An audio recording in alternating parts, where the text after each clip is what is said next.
Alright guys, today we are going to talk about our last of our four major colony types that were found in found in Africa, and that is South Africa. South Africa is going to be an example of a settlers rule type of colony. So therefore, we've covered direct, indirect, company rule, and now finally the settlers rule with South Africa. So the settlers that came to South Africa were the Dutch, and in around 1600, basically people came from the Netherlands. They started to come to live in South Africa, and they basically found an area to live on the tip of South Africa, and they founded it, and it became an area known as Cape Town. These people would be eventually known as a group called the Boers, and that's kind of important because the white South African settlers are going to kind of combine together to form a group that will become very superior as it relates to the black South Africans that are the majority at this point in time. But this group is going to become known as the Another name that was also given to the Europeans that settled in South Africa were known as the Afrikaners. In fact, that name will follow them all the way up into the present day that we talk about in terms of Nelson Mandela ruling, so that the white South Africans would eventually all become known as Afrikaners.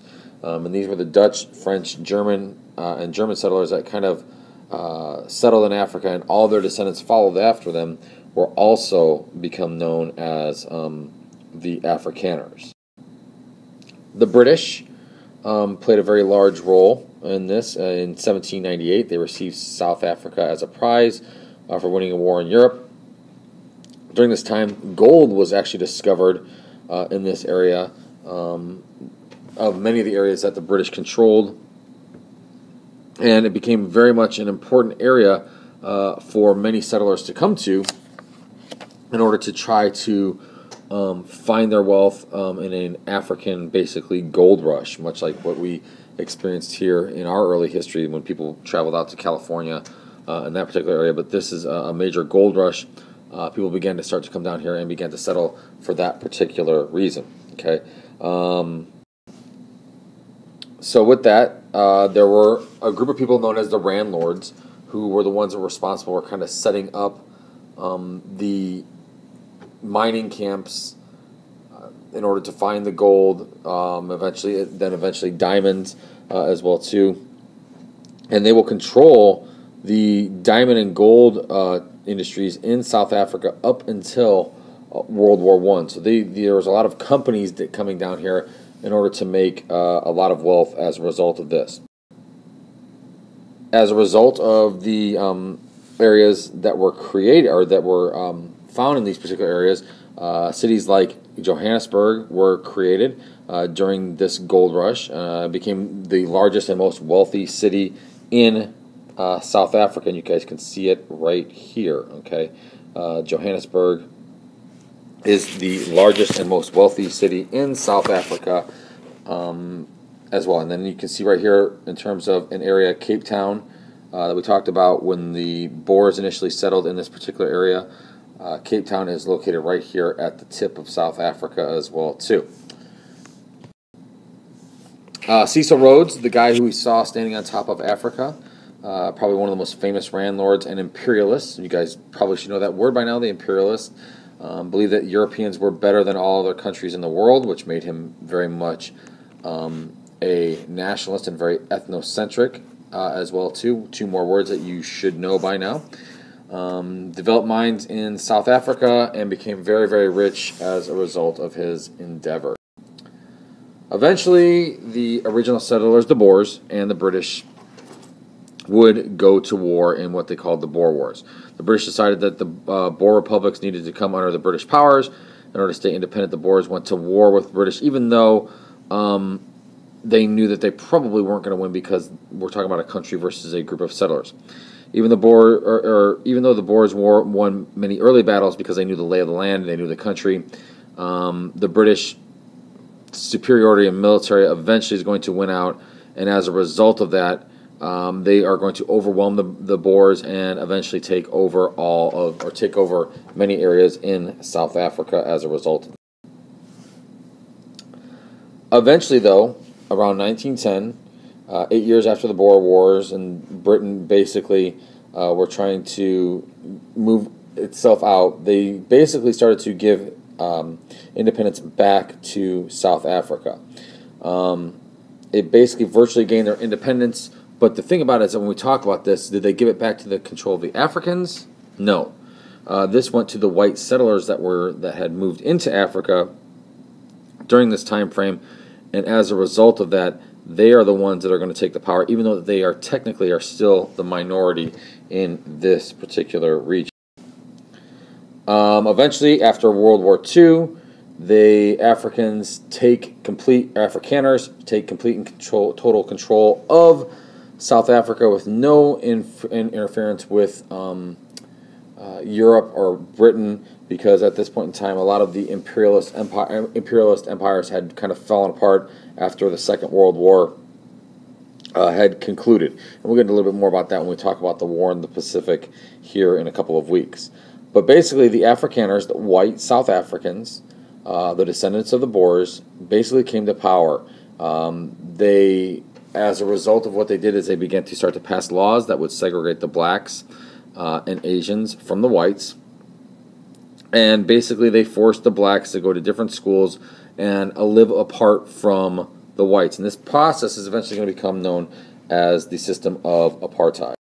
And that's what we're talking about here. And it was the policy of segregation that the white South Africans had set up in terms of separating the blacks from whites. And this is a very good classic example of a sign that was often seen in South Africa. If you guys read it, it says under the sanctions, basically, that only whites could come and swim in this area. Blacks were not allowed. And you can see the little white boy playing along the beach there as well. So this was a definite separation. Once again, like I said, the minorities ruled the majority at this point in time. The minorities were the whites, the majority were the blacks, but the minority had all the power, had the strength, and as a result of that, they kind of inflicted their will upon the black South Africans. And obviously, in any sort of the sense of the word, the civil rights civil rights are going to be violated, and as a result, people are going to push back. And Nelson Mandela, who we've talked a little bit already earlier this year when he passed away in December, was a leader of the group known as the African National Congress. And basically, this group was formed in order to protest against apartheid in South Africa. They were set up, they were established, they wanted to fight out against apartheid, and he was the leader of it. Basically, at that point in time, and I apologize for the setup on this slide, but in the 1960s, or in 1960, basically any group that opposed apartheid or spoke out against it or anything else like that, they were basically banned. And if you were in one of those groups, you could be put in prison. In fact, Nelson Mandela and many of the leaders of the African National Congress were thrown in prison for many, many years because they believed that the system of apartheid was unfair to their people. And that's what a lot of the movie Invictus is going to talk about, is the after effects of basically bringing a country back together in terms of the blacks and the whites, and the fact that Nelson Mandela, after being released from prison, would then bring those groups together by using rugby and bringing blacks and whites together to kind of form a more unified South. So basically, up until that point in time, all these guys are being thrown in jail. But in 1976, there was another protest, and this was in the town of Soweto. The government officials kind of went to the extreme in this, and basically, they basically started to shoot into the crowd, and as a result of that, 25 black children were killed in this protest. And basically, as a result of that, there were heavy sanctions placed against South Africa. People weren't no longer buying their diamonds, their gold. and it really began to start to hurt the economy of South Africa as a result. And as a result of that, South Africa started to realize that they may need to start to make some changes. Some of the major changes came about as a result of F.W. de Klerk, and he was the president of South Africa in 1990, and he realized that the sanctions that were set up were hurting South Africa to the point that he needed to do something. So what he did was he released Nelson Mandela, and the two of them began to start to meet together in order to start to talk about how and what was the best way of ending apartheid in South Africa. Eventually, in 1994, the system of apartheid was ended, and as a result, all South Africans had gained full voting rights, both black, white, and every race in between. And they elected Nelson Mandela as their new president. They also adopted a new constitution based on his ideas, and as a result, we start to see that the fact that South Africa has become a very free nation as a result of that. So with that said, as I've talked about before, South Africa is probably one of the more advanced countries in Africa during this time, or even today, as a result of this change in the beliefs and stuff like that. So that pretty much covers South Africa. Please make sure you guys answer the question below to make sure that I know you guys are watching the lecture. And remember that this lecture or this discussion was brought to you by imperialism, nationalism, and ethnocentrism. If you don't know what those words mean yet, you better know soon. All right, guys. Talk to you guys later.